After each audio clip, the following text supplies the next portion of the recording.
Kia ora no e te iwi nau mai hara mai koutou ki tēnei hōtako o Atamari e koa hau tēnei arunuku ta koutou kai whakapāho mo tēnei ata mai nai ki te paupautanga o te rā. Engari i tēnei wā, kua tai mai te wā mo ngā pitu kororo mai te kaupapa o ngā whakakitenga o Rukupo, mai te rongo whakata iwi exhibitions. That's right, the Rongo Whakata Iwi presents a series of unique marae exhibitions this summer titled Rukupo, and it's all happening from the 4th to the 9th of January 2016, and it's free for the whole whānau. It's all about celebrating your Rongo Whakātatanga. You can go to their Facebook page or check them out on their website, www.rongowhakata.iwi.nz. Now, of course, tune into Tūrangi FM and listen out for kororo given by each marae about the kaupapa behind their respective exhibitions. And this morning in the studio from representing Ohako Marae, please welcome Bob Waipara. Tēnā koe, mōrena Bob. Mōrena.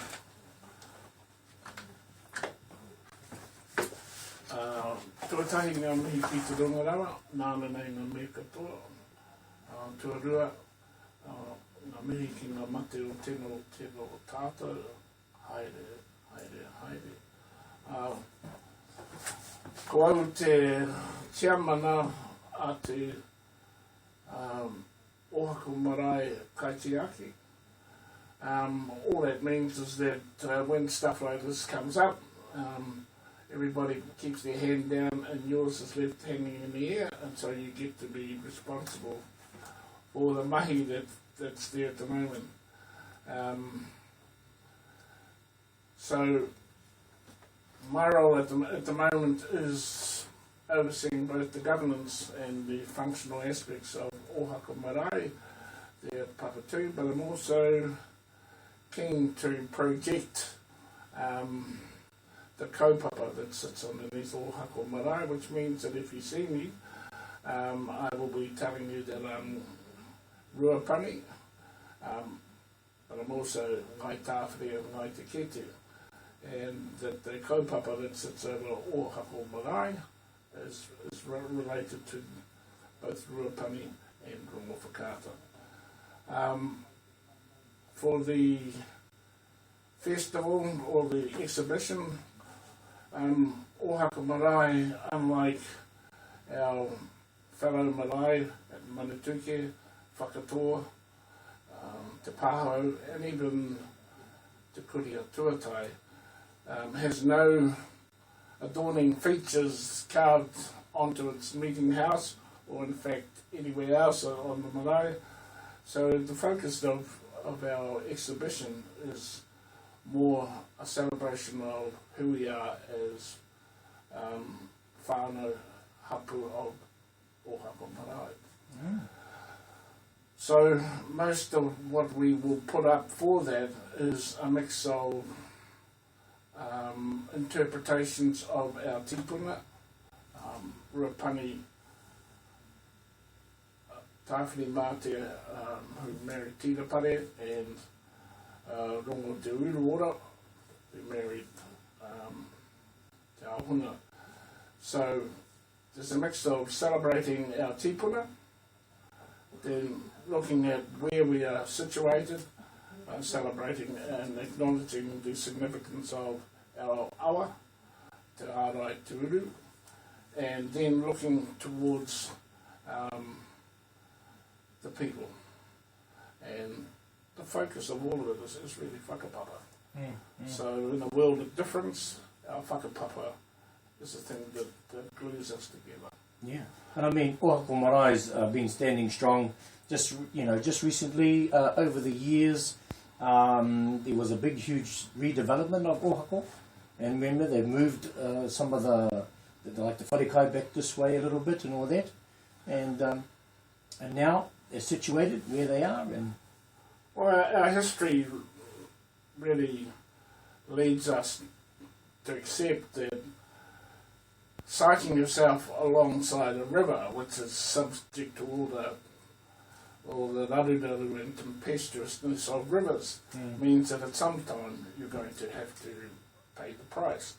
And I know Ohako Pā, which preceded this present marae, they went up and down the river, and in fact the river where it is was never there. Previously it was further over towards the other side of the river. And so, yeah, we're used to moving up and down, and the combined activity of earthquake and then the flooding meant that our wharekai was in danger of sliding into the river, and so we had it shifted. So at the moment, we are really drawing ourselves together, and the exhibition is an ideal opportunity for us to acknowledge to our whānau who are in other rohe and other countries that there's an opportunity to rekindle and light the fires again around. Now you mentioned this, with this particular marae, hardly any carvings and all that sort of stuff. And I can remember, is it in the wharekai they got that mural? Is it on the wall there, a mural? Yeah. Tell us a little bit about that kaupapa with that mural. Back in the 1960s, I mean, the wharekai was built originally in 1935, and like our tipuna whare was pretty much unadorned, but the old PEP scheme in the 1960s placed a group of our, well, they're no longer young, but our people into a situation where they had no employment. And one of the things that they were given as PEP was they were commissioned to do a mural which sits at the back of the wharekai, and it depicts all the families and houses that were there in the 1960s, of Papatū Road, and then around the corner to what was used to be the main road, Manatukia, down to where the end of the straight starts. I mean, for some of us, we were so interrelated that really when you came in from the Gisborne side into where what used to be the old Smith house, that was just the front door, and then going through on our side of the river, when you detoured up Papatū Road, and every house there was, I mean, on our side of the road anyway, there was only perhaps one park out on the other side of the road, but we all whānau hapu, so. And our marae was all so that was the circumstance, and I think some of those people who did that, one of the last ones spoke to it at an event last year, and she would now be in her 70s, or turning 70, so yeah, they're no longer the spring chickens that they used to be, but that has become quite a powerful statement for people who come into our wharekai, and it says, and yeah, so Ohak is pretty special for us for that reason, but also for the other reasons that the people who have supported even the tipuna whare. The adornments at the moment are ko whaiwhai, tukutuku, and again, they were done by whānau whanaunga in a voluntary role, led by some very strong women. And I understand that at one stage, even the external kauta that used to be on the old wharekai, that Richie Hawkins put the roof over that, together with a whole group of women in their 30s and 40s. So, yeah, so our women on Ohaka Marae were pretty strong contributors as well as strong personalities, and they still are. Yeah, that's right. So, I mean, you have a great committee on Ohaka Marae, a great team. I mean, they're getting themselves ready for the exhibition for next year. Well, we suffer the same ahu as almost every other marae in Manatuka and anywhere else, that we are, by the circumstances of our economy, most of our whānau have moved out of the area, but there's still a core group, and sometimes it's a very small core, but we are now getting contributors from the outer regions, from Waikato, Hiratona, Auckland. It would be, if we had time, we would probably have gotten people from Australia, and this is coming by way of contributing to things like Korowai. There will be an interactive kind of Korowai workshop where my big sister Wikitoria Pānapa is doing a working exhibit, so that people can come along to that. Yeah.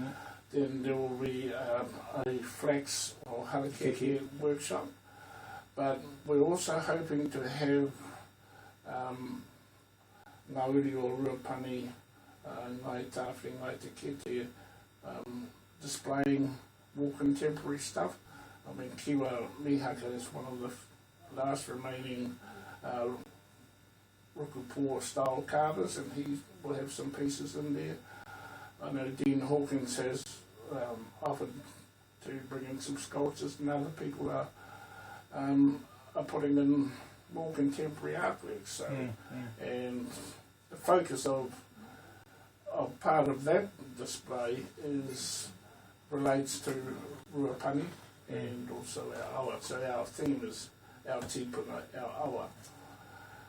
It's a two-headed thing in a way, that when that theme came up, we actually keep trying to reiterate to people that we're Ruapani. So Ruapani is our tipuna, but we also accept that through Tāwhiri Mate and Te Uru Ora, that we are Rongo Whakata. So those are our tipuna, so it's not a singular thing. And our awa, the present river that runs alongside Ohako Marae, was not the original course of that river.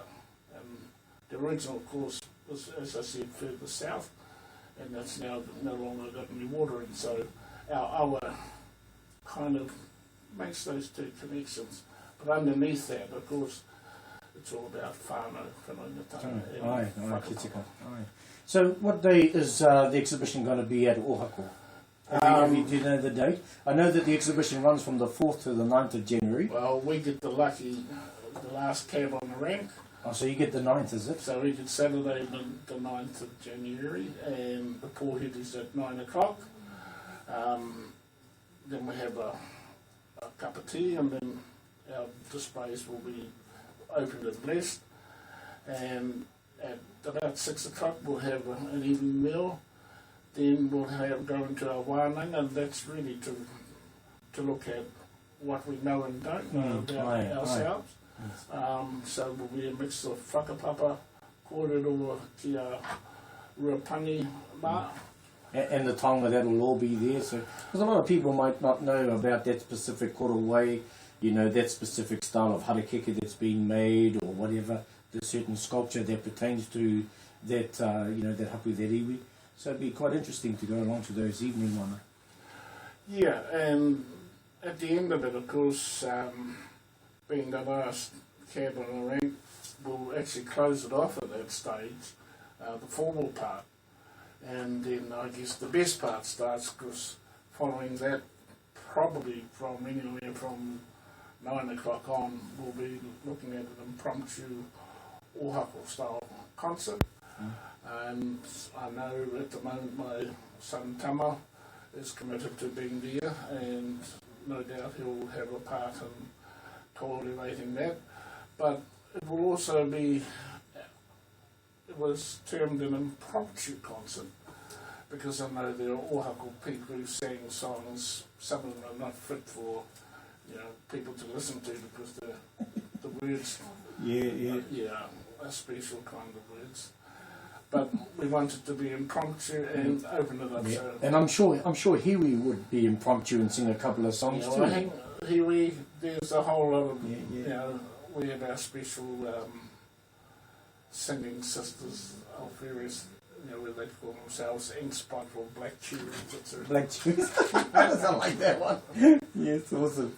Well, it sounds like it's going to be a wonderful exhibition for Ohako Marae, Bob, and I wish you guys a great wānanga too as well, and a great time, and spending time with your whānau and whanaunga, and all their whanaungatanga that goes along with the exhibition. Is there any last words you want to mention before we finish this morning? Yeah, just that Bob is somebody else. I'm Manawa Te Rangi, or my family called me Boy because I was Boy. one boy amongst 8, so the others were sisters. So there was quite a flash way to distinguish me from my 7 sisters, is call me Boy. Right. Or Buff. Buff, oh okay, now I'm liking Boy, I'm liking Bob, I'm liking, yeah, Buff, yeah. How did you get the name Buff? Fred Maynard. Yeah, Well, Fred, he might tell us a different story to you, or the truth well, story. he told me we used to play rugby together, and he reckoned I played like a buffalo, and he thought it was quite funny. Oh, And of course, Buffalo became a nickname, and then it got shortened to Buff. Buff, So, okay. Be quite interesting on how we got the name Fred. well, I said it's not the Fred part; it's the frog. Oh, okay. So, yeah. All right, some stories there that you can share, I'm so, sure. I mean, Fred stayed, but Frog went. Oh, okay. Well, that's good to know. Anyway, cheers, boy. Yeah, because I didn't have time to write down your Māori name, was to take up too much paper. Sounds like a big long name. No, yeah, well, that's why Boy and Buff was substituted, because I could have been in a room with 14 Pākehās and I would have got 14 different pronunciations, so my mum didn't object. I guess that's the other reason why Boy was, Much easier. yeah. Awesome. Okay, boy, thank you very much for coming in. And just to sort of put a close to our korero this morning, we're going to hear from your son. And I think you and I have chosen one of his songs, which is called Cruise. So a good way to end our korero. Here is Tawa Waipara and Cruise.